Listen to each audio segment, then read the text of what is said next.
It sucked so bad to the point to where we had a guy that broke apart a razor and tried to cut his wrist in the bathroom.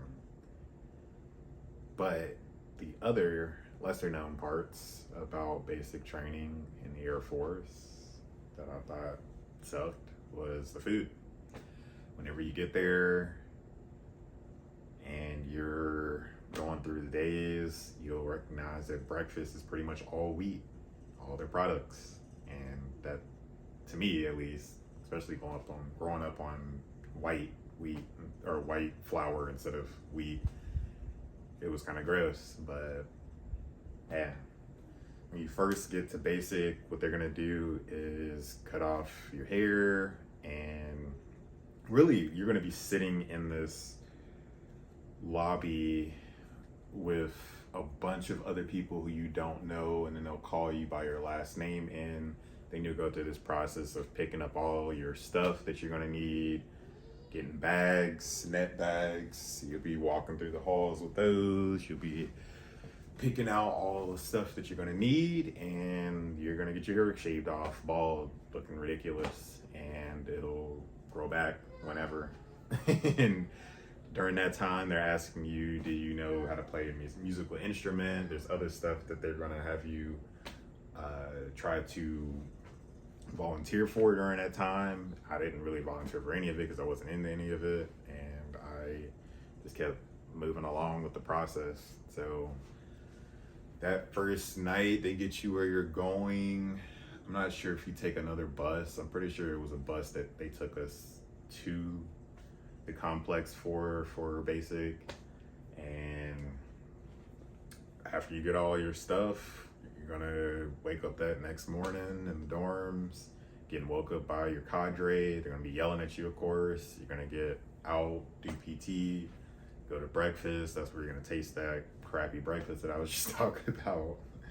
You'll go on throughout the day, more than likely classroom stuff. It's a bunch of classroom lessons, which is also a little known about basic training, that it's, you're gonna be sitting in there, raising your hand, you're gonna be back in high school basically, or maybe college if you wanna call it that. And you're not gonna have a cell phone throughout that time. You're gonna be showering and sleeping around a bunch of other dudes, if you're a dude at least. If you're a woman, then of course that. I heard the women's side was filled with a lot of drama and stuff like that. I don't know, I wasn't there, but I heard a lot. And let's see, you have a week where you go through where you're gonna be in like almost a deployment scenario. You're gonna be in MREs and walking around with your blue rifles that you're gonna be training with every day. I got to the point to where I could take it apart blindfolded, but you know, what does that matter now that I'm out? And that was basic. Just a bunch of military pushed on you very quickly. Bunch of people yelling. Gonna be taking a knee to get talked to a lot by your cadre, which sucks because you're gonna be taking a knee on concrete and pants. Doesn't feel fun. And all of that's going to keep going on until you get to the end, and then at the end you'll probably or finally be released to kind of explore the base, which I did a lot of it by foot, honestly. And that was as fun as it could be, you know, walking around, exploring places, doing my thing, going to eat at different restaurants on base, go to hang out and play. I was at Lackland in Texas, and that is the quick rundown of my beginning to my Air Force journey in basic. It sucked. I don't recommend it.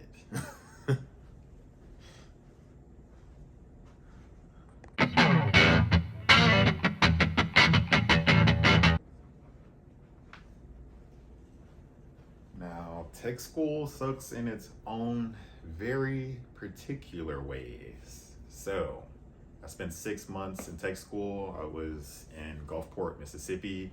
This is after leaving Lackland and basic training.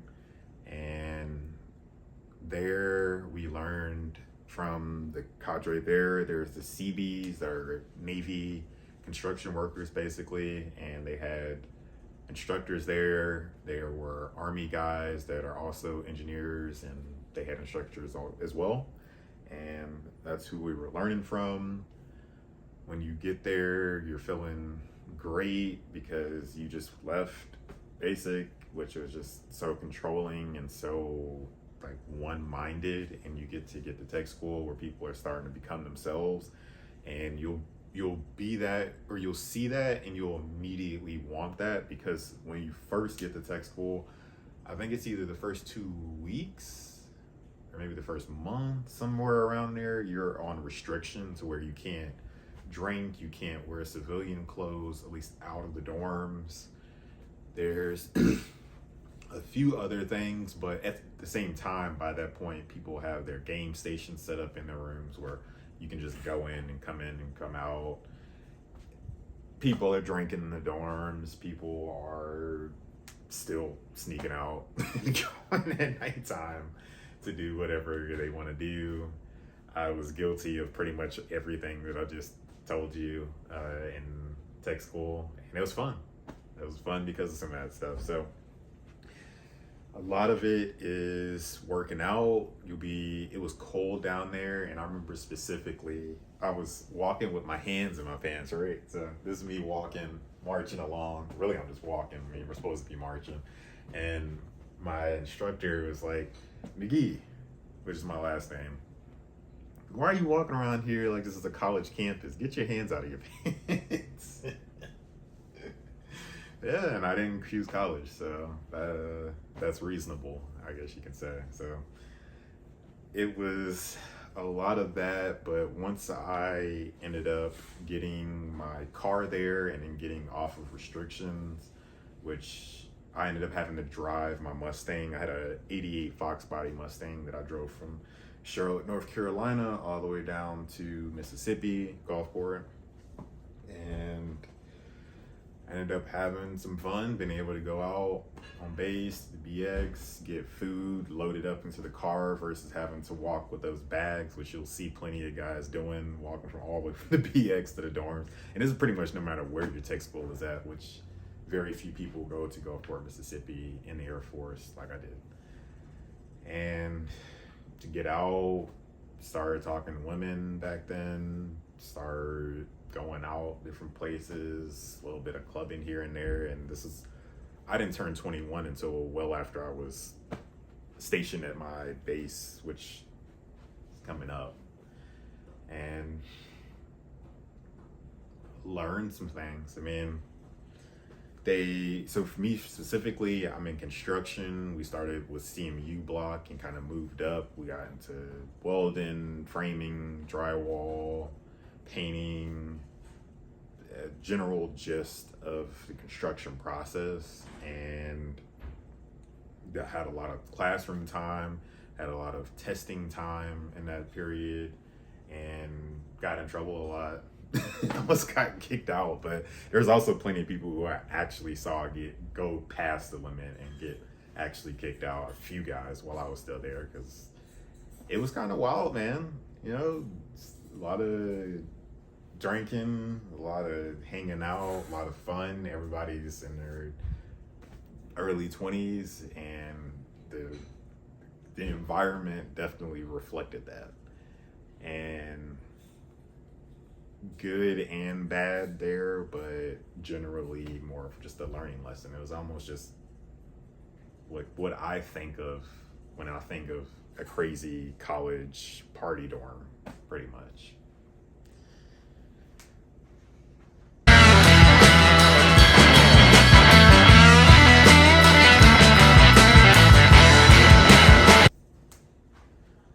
So I'm not sure if I put Alaska on my dream sheet. I remember putting North Carolina up there, Florida, California, a few different places. Don't really remember Alaska, but either way, that's where I got stationed at. I remember the first day arriving on base after getting picked up from the airport from a guy in my company, or my flight, named Plouffe. and he had his little red pickup truck and came to pick me up, threw my bags in the back. There was a bunch of snow in the back of his truck.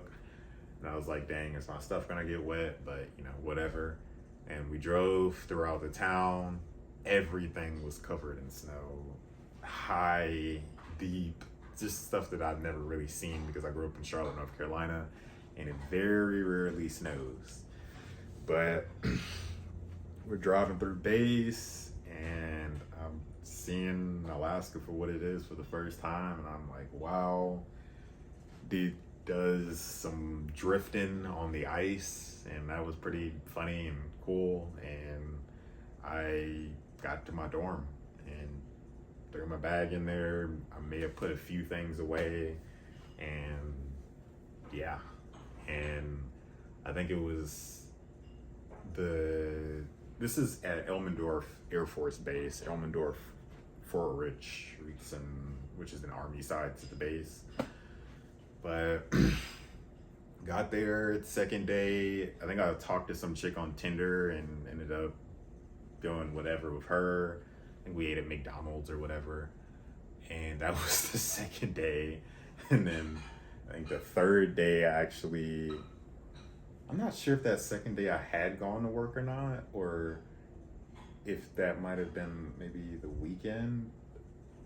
But eventually, basically, I started in my shop and started off sweeping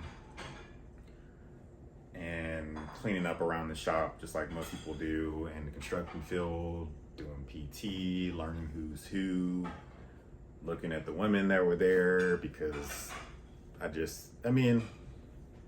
had kind of gotten out of that, because it's not like I had just came from basic. I was coming from tech school to my actual duty station, but mostly just figuring out what do we do. And very quickly I learned that it is a lot of BS in the military.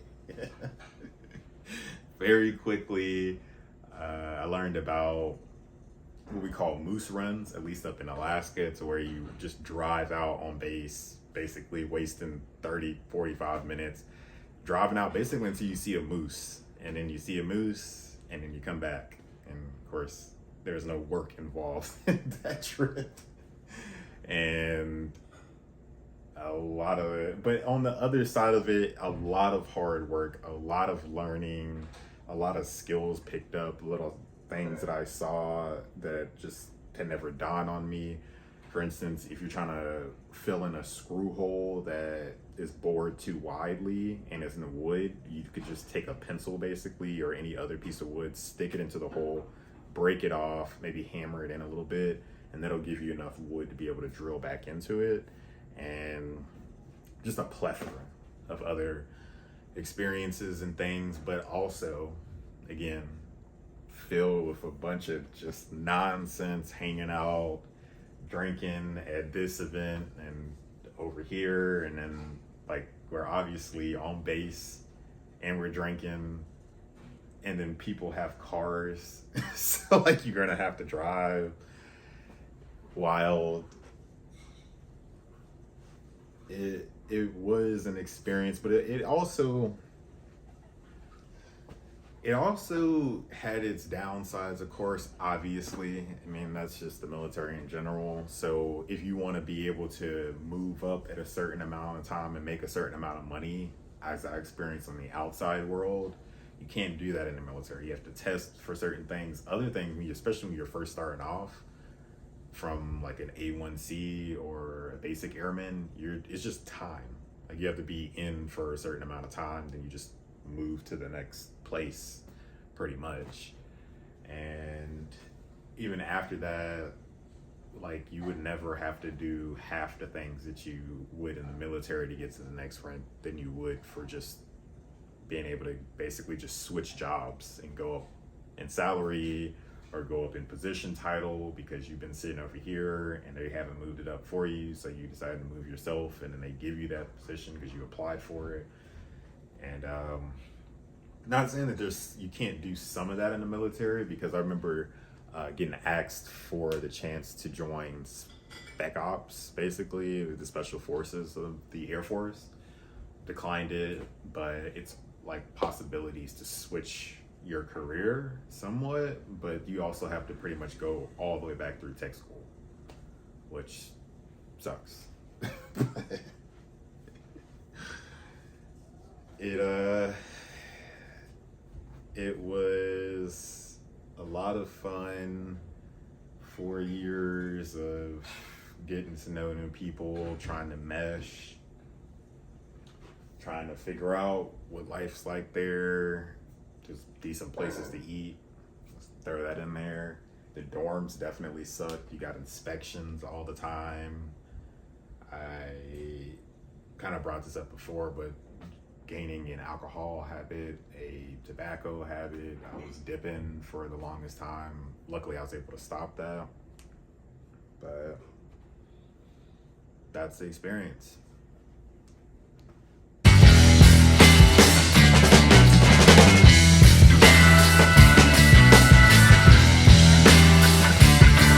So this is a little bit of a bonus, but it's about TDYs, and it's basically a shorter deployment. And I had a TDY to the Philippines, and we were out there building schools, and the time that I spent there, it was somewhat interesting, so I might as well mention it. We got there, I think we got to Manila, and then from Manila we went, I wasn't sure if it was a bus, I think it was a bus ride from Manila to a certain point. Then we took a plane to this other place, I think it was called Balakatan, if I'm not mistaken, but I probably am. And it was Manila was fine, even though the electrical wires that were crisscrossing and whatnot was just a mess. The drive through the streets was crazy because there was people flying in between you with motorcycles.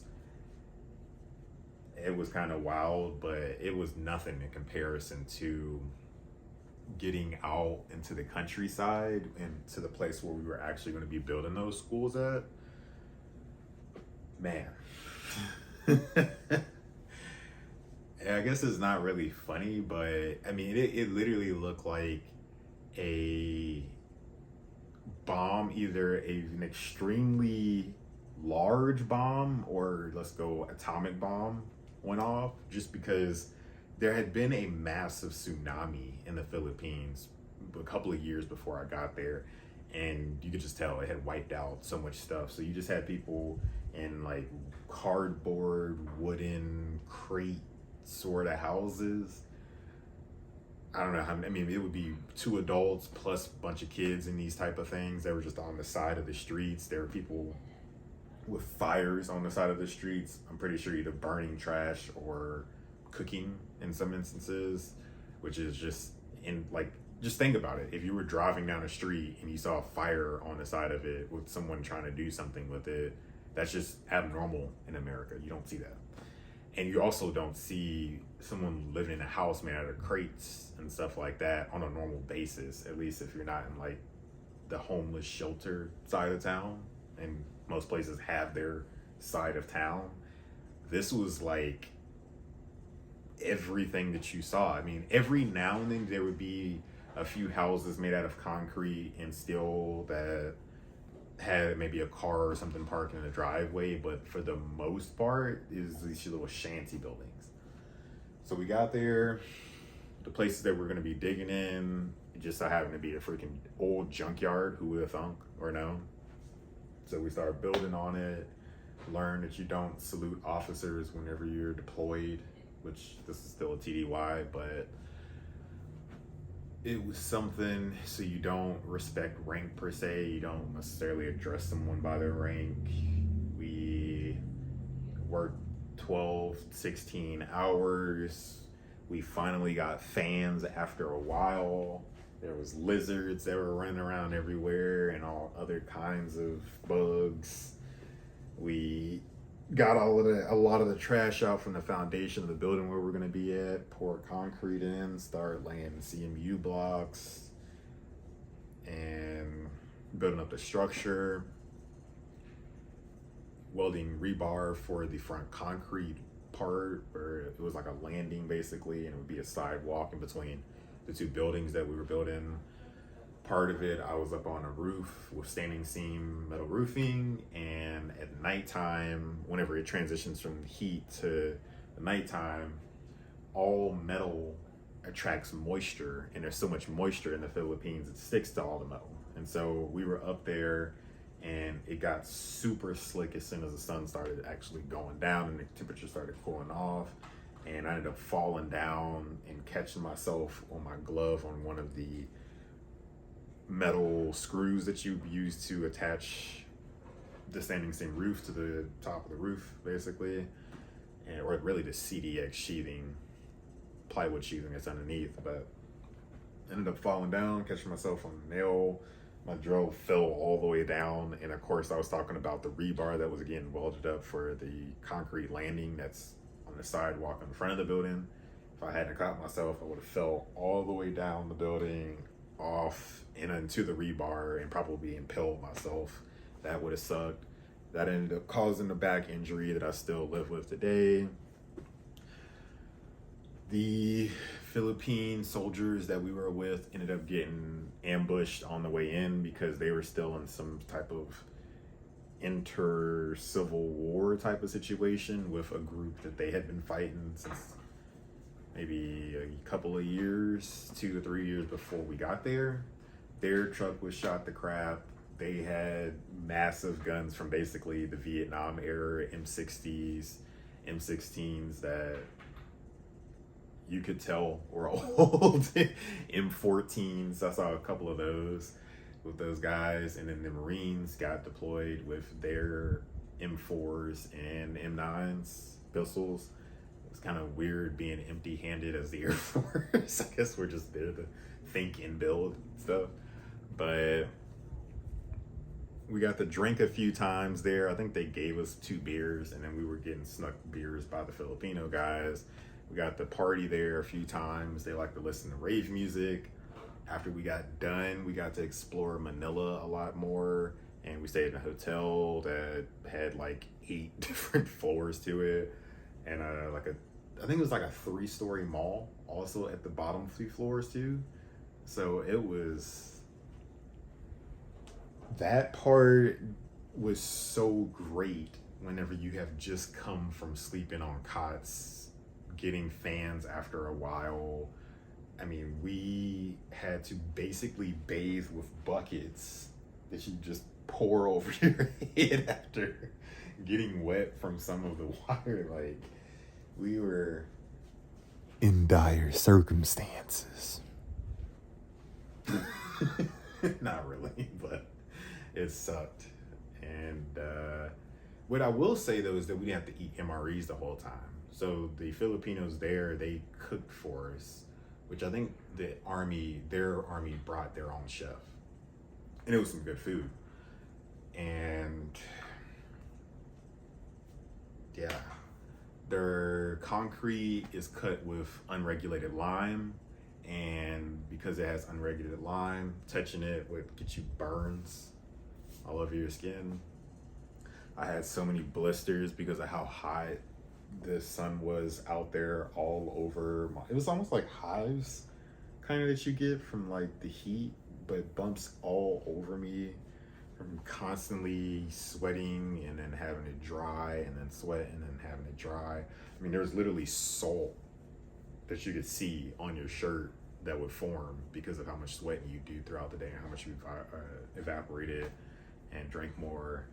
But it was an experience, and yeah.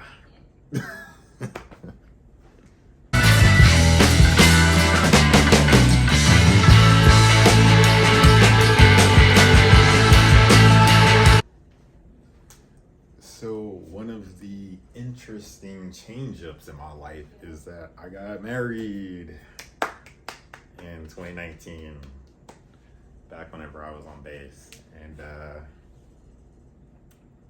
it was fun. I had my friend that was also in my squadron help me move really, he was in my shop. Like, we actually worked together daily, and we ride around together and talk and all that. So he helped me move a lot of my stuff to my new house on base, because, and this is something that you'll recognize and realize, especially if you actually go in or talk to someone that's been in the military, is a lot of people get married specifically to get out of the dorms. I was just at that period to where I was about to be let out of the dorms anyways, and maybe a few more months, but got married. But especially in the Army, I heard it's a pretty big thing to get married, because in the Army it takes a little bit longer for you to go through the process of getting out of the dorms. Basically, you have to be an E5, and that's a sergeant for us, and that normally takes years.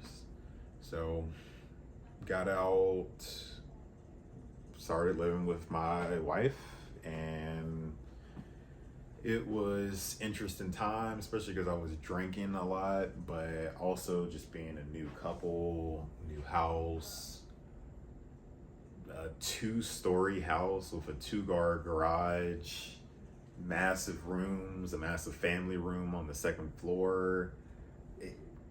I mean, I don't come from the most, so to have that, and we had just gotten a car that was that year, 2019. I mean, we should have been living life. I mean, it was not always the greatest of times, mostly from my part for us, but as far as just getting life starting to get a few pieces of furniture there, being able to go out, being able to hang out on the weekends, being able to host things, that was fun. Bringing friends over, having the room to do it. It's exciting now that I look back on it. I just wish that I had gotten over my alcoholism at that point, but at the same time, I was still in the military. that was, I feel like, bringing my mood, point of view, really everything, my Overton window down a lot further. But yeah, for the most part, great, fun, being able to decorate for Christmas, just having a yard that I could go out, and I think at the time I was still smoking cigarettes, just smoking, and just being a part of a neighborhood, having a store right up the street that I could access at any time to get food or beer or whatever. It was definitely us beginning to live instead of just buying time, because that's what the dorms were for me. We had a lot of great time, me and my wife, and that's the other person that I keep mentioning, but the dorms just suck. I mean, my dorm was fine, but it was decently sized. It had a lot of room in comparison to the other ones that I saw, because ours didn't share a kitchen, it just shared a bathroom. Other dorms shared a kitchen, and that gave a lot less room to the place that you'd be able to put your bed at, your dressers, your drawers, TV. But that was living on base in a house for the first time. Very interesting. You'll learn a lot. Yeah.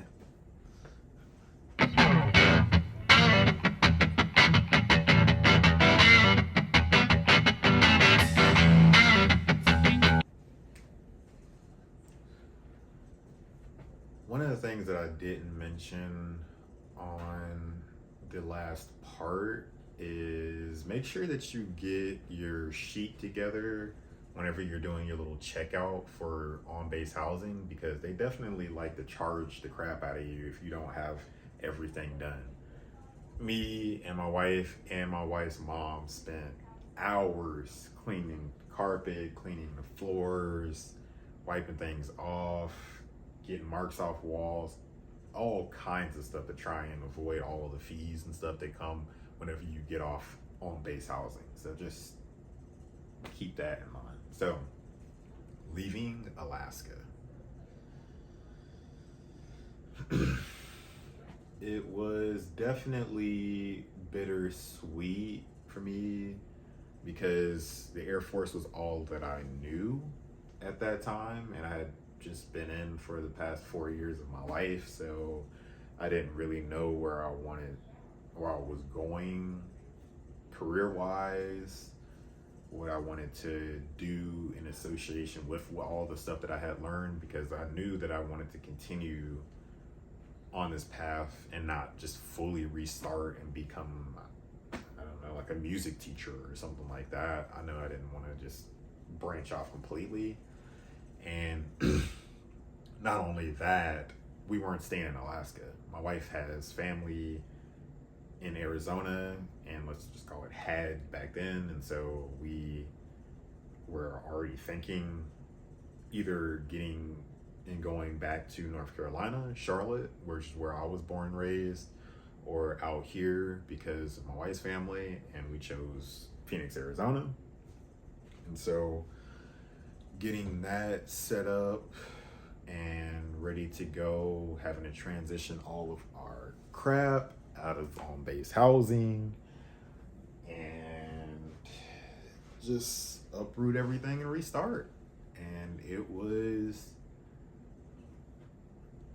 very scary. Scared me half to death. But I got through it. We got through it. Luckily, we didn't have a kid at the time, and so that kind of gave us some wiggle room, I guess. Maybe took us a month or two while we stayed with family to find an apartment out here, and we ended up getting into it. It was a small 1-bedroom, but it was ours, and it was actually not that bad. And just started learning and living in Arizona, what it was about, because it's new to both of us. Her, Anchorage, Alaska, me, Charlotte, North Carolina. Nothing to do with the desert, randomly out here in Arizona, so all new experience. And not too long after, that would have been 2020,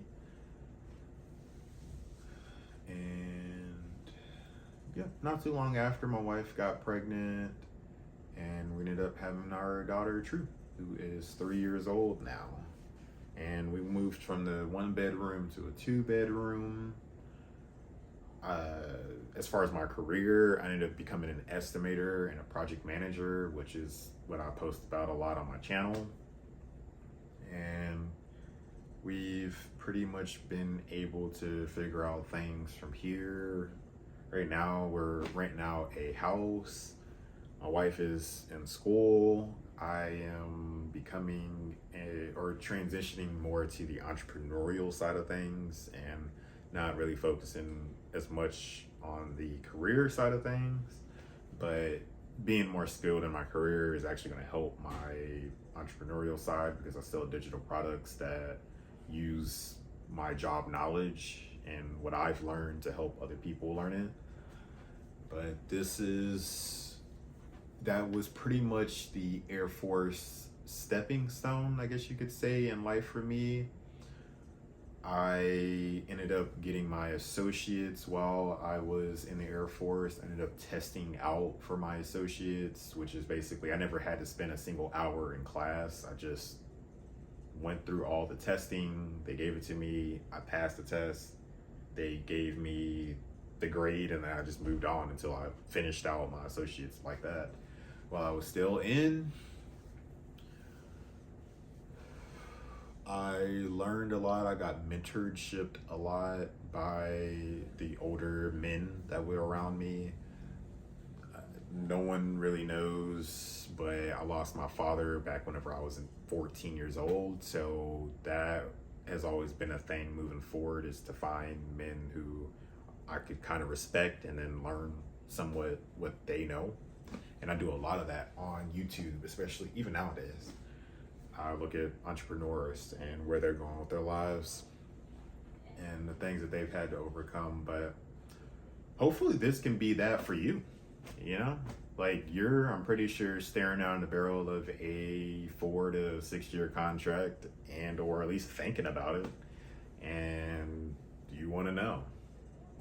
Because I definitely looked for this video whenever I was about to go in, and I needed to know. I wanted to know.